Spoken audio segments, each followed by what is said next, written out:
version of Earth. The humans on that Earth were technologically far in advance of the humans in your civilization. However, they became focused on technology and intellect.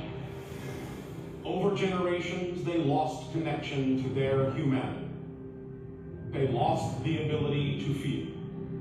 They even lost the ability to reproduce.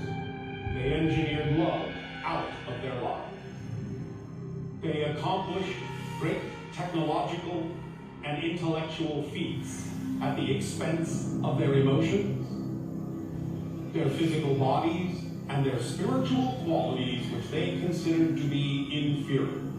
But in doing so, they slowly destroyed their environment.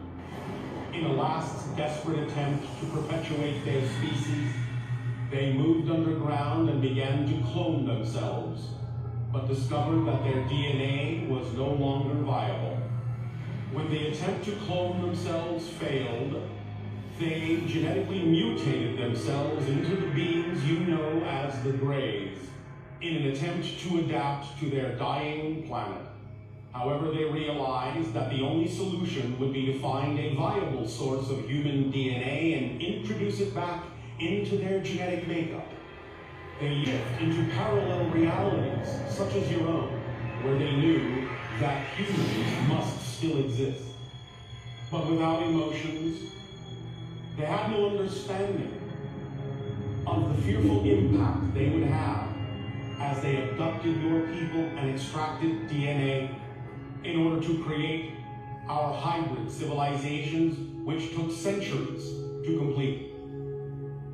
We were designed to bring emotionality and spirituality, vitality and balance back into the Grey civilization, to reconnect more fully with creation so their culture would never die out.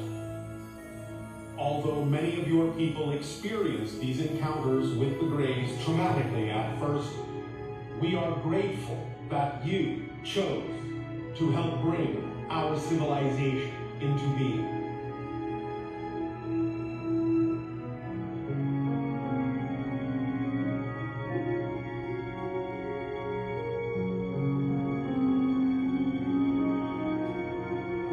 In our appreciation, we share our knowledge and experience with you, with the vision that your world will choose a more positive outcome than the Greys, for we perceive that you have been traveling down a similar path.